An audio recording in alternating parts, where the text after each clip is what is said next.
I'm sitting in a car on my way to Halabja, a Kurdish city in Iraqi-occupied Kurdistan, very close to the Iranian border. It is early in the morning and the sun has yet to reach its peak. In 40 minutes, we will arrive in the city of Halabja, where 5,000 to 6,000 innocent people were brutally murdered by Saddam Hussein's Iraqi regime. To understand why this happened, we must go back 65 years, all the way to the 1960s. In 1961, southern Kurdistan saw an uprising led by the Kurds, the second largest ethnic group in Iraq, a country that, since the 1920s, has occupied part of Kurdistan. The uprising was led by Mustafa Barzani, leader of the Barzani clan. His goal was to achieve greater autonomy within Iraq. Initially, the Iraqi regime tried to suppress the revolution by introducing a new constitution. In this constitution, Kurdish national rights were recognized for the first time ever. However, what seemed like a promising development between Iraq and Kurdistan would not last long. The various Kurdish tribes in the region struggled to unite on key political issues, making it difficult for Barzani to build a strong force against Iraq. Iraq feared a strong, united Kurdish force and made several efforts to sow division among the Kurdish tribes, encouraging them to fight each other. For several years, the Kurds were engaged in conflicts both among themselves and against the Iraqi army. Believing that the Kurds remained a weak force, Iraq bombed Kurdish villages across Iraqi-occupied Kurdistan, triggering Kurdish tribes to unite and form a strong resistance in the First Iraqi-Kurdish War between 1961 and 1970, which claimed over 100,000 lives. In July 1961, a military coup struck Iraq, bringing the Ba'ath Party to power. The new vice president of Iraq was Saddam Hussein, then 31 years old. The new Iraqi regime had a clear goal: to maintain control over all parts of Iraqi-occupied Kurdistan. One of the main reasons was the region's vast oil reserves. Over 300,000 Kurds were deported from Kurdistan to other parts of Iraq and even as far as Iran. Among them were more than 40,000 Faili Kurds. Saddam claimed that these people were not loyal to Iraq. Soon the Iraqi regime controlled all oil fields in Iraq. As Iraq's economy grew, much of the new revenue was used to purchase large quantities of chemical weapons. Meanwhile, Kurdish Peshmerga forces continued their fight for independence. In the mid-1970s, a dialogue began between Iraq and Mustafa Barzani. However, neither side reached an agreement and the war resumed. On 1st of June 1975, Jalal Talabani, Mullah Mustafa's old adversary, formally formed the Patriotic Union of Kurdistan, PUK. In 1976, they began operations against the Iraqi army. By 1979, Iraq had taken full control of Iraqi-occupied Kurdistan. Although Saddam Hussein had already been ruling Iraq de facto as vice president, he was now poised to officially take power. On July 16, 1979, Saddam forced President Ahmed Hassan al-Bakr to step down, allowing him to assume the presidency. A purge within the Ba'ath Party followed, targeting every perceived threat to Saddam's rule. Most of them were executed. But this purge was not the only part of Saddam Hussein's plan to consolidate power. In neighboring Iran, Ayatollah Khomeini had taken power through a Shia revolution. Since Iraq had a Shia majority, Saddam feared that the revolution could spread into Iraq. He also viewed the new Iranian government as weak and believed it would be no match for Iraq, especially with Western backing. On September 26, 1980, Iraq attacked Iran. Since the border between Iraq and Iran is de facto the border between Bashur and Rojelat, the Kurds paid a heavy price during the war between Iraq and Iran. Iraqi forces targeted oil fields in Rojelat and began the war with several territorial victories over Iran. In 1981, Iraq's defense minister announced a major investment in chemical weapons. To conceal this, Iraq used a front company that claimed to sell anti-insect toxins. Outside Baghdad, a large chemical factory was built. Within a year, over 800 tons of chemicals had been purchased, primarily for producing mustard gas. By 1982, Iran launched a strong counteroffensive, forcing Iraq to retreat. Bloody clashes resumed along the previous borders. As Iraq deployed chemical weapons, Iran sent waves of unarmed children to mentally break the Iraqi army. The children believed that sacrificing themselves for Ayatollah Khomeini would make them martyrs. However, this inhumane tactic did not weaken the Iraqi soldiers, who shot down countless unarmed children. Iran, in turn, replaced them with new waves. In 1983, Saddam ordered Iraqi warplanes loaded with mustard gas to attack Iran. The gas lingered in the air long after being released, burning the skin and corroding the eyes and airways. The mustard gas slowed down the advancing Iranian troops, allowing Saddam to shift his offensive focus to Iraq's Kurds. In 1987, Saddam appointed his cousin, General Ali Hassan al-Majid, as governor of Iraqi-occupied Kurdistan. As governor, Ali was given ultimate power to solve the Kurdish question. Later that year, Ali introduced new laws designating large parts of Kurdistan as restricted areas. Movement between cities became nearly impossible without permission, and walking outside city limits was extremely dangerous. The Iraqi army was ordered to kill every living thing in the restricted zones, both humans and animals. Between April and September that year, over 500 Kurdish villages were razed in order to deny the Peshmerga's food and shelter. Despite this, the Kurdish Peshmerga continued to resist Saddam's forces. Because of the ongoing war between Iran and Iraq, the Iranian regime now supported the Peshmerga against Saddam. According to the book A Modern History of the Kurds by David McDowell, in January 1988, Saddam Hussein sent a secret message to the PUK leader Jalal Talabani seeking to restart negotiations.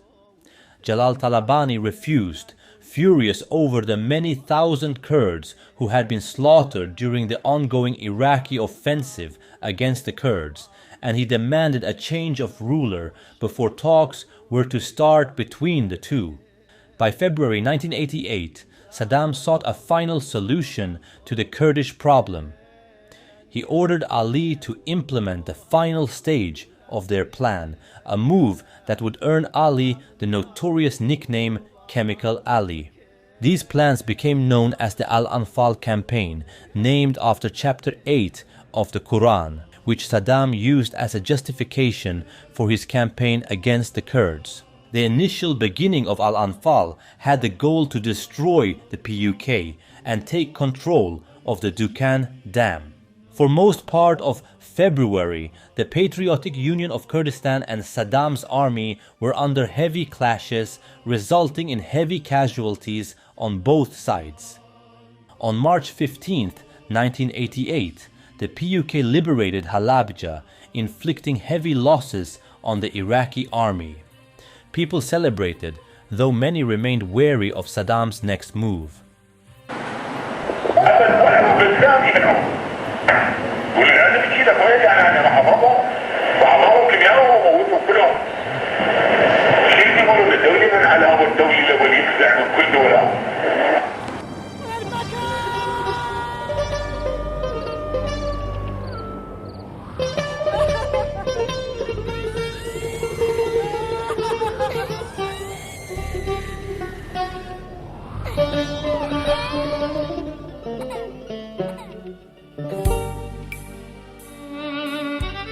On the morning of March 16th, 1988, Iraqi warplanes flew over Halabja.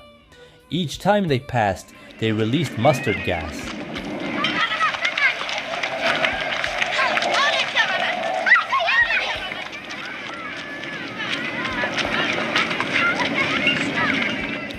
When the gas hit the ground, it did not cause a single large explosion, but rather several smaller ones. From the ground, black, white, and red smoke rose, carrying a scent of apples and bananas. In 16 separate attacks, Halabja was subjected to brutal state terror, a genocide against the Kurdish people. In less than 30 minutes, over 5,000 people died. In the following days, the death toll rose to 7,000. On the ground, entire families lay atop one another, parents holding their children, brothers embracing their sisters, people crying for help in the same moment that death overtook them. After the attack, Halabja became a ghost town, not because people had fled, but because nearly the entire population had been wiped out. The few survivors fled to Iran, where they received medical care before being sent to refugee camps. News of Halabja spread worldwide, and the first images appeared in the media. Millions were outraged by Iraq and Saddam's actions. However, the international community remained silent due to their alliance with Saddam. The Pentagon even released false reports claiming that Iran was responsible for the attack. It took over 2 months for the United Nations to condemn the attack. چی شدم پدر خانوادت چی شد؟ من نمی‌فهمم فارسی. کردی؟ کردی 20 کسی نیاره کردی. کی بمبارون کرده؟ کی بمبارون کرده اینجا رو؟ غازیش صدام بمبارون کرده. غاز طلقات سعوده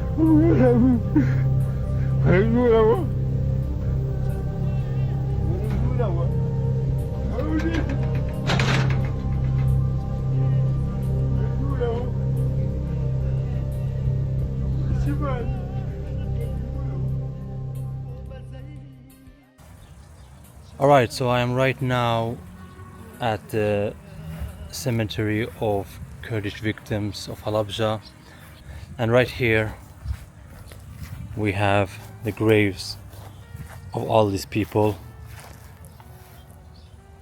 Each of these graves have several names on it, representing a whole family. Like on this one, for example, we have 5 names, even 6 of them, representing the whole family. On some graves,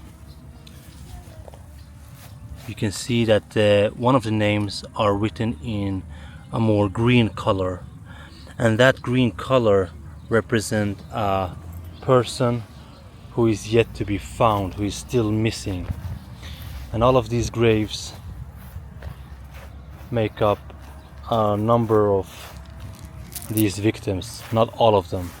Further down over there we got even more graves, and also 4 different mass graves. Right here is one of the 4 mass graves that I was talking about. We have a few more down that road. If you read on the sign right here, it says a prayer for the 440 bodies in this grave. These are some of the victims of the ruthless attack by chemical weapons on the city of Halabja by Saddam's regime on 16th of March 1988. May God bless them. So this location right here is specifically chosen because it was right here where Saddam's regime buried alive 440 people. Right here at the entrance of the cemetery we have this sign which says specifically that bath members are not allowed to enter. And this is specifically to symbolize who is behind the killings of all these people. By August 1988, the 8-year war was over and Saddam claimed victory over Iran. In reality, neither side had made significant territorial or strategic gains. Over 1.5 million people lost their lives in the war, including at least 300,000 Kurds in the Al-Anfal campaign. To this day, Halabja bears the scars of the attack. Children are still born with symptoms from the gas exposure. In the city, the Kurds have opened a museum to ensure that the memory of Halabja is never forgotten. In the end, both Saddam Hussein and Chemical Ali were sentenced to death after the fall of the Ba'ath regime. However, Saddam was never specifically sentenced for his role in the Halabja attack, only Chemical Ali. 37 years later, it is important that we never forget the thousands of Kurds killed in Halabja and in general during the times of Al-Anfal. For instance, members of my family have initiated a project collecting thousands of signatures from citizens, politicians, and celebrities urging the local municipality to plant a tree in the city park to honor the victims, and the tree is today known as the Halabja tree.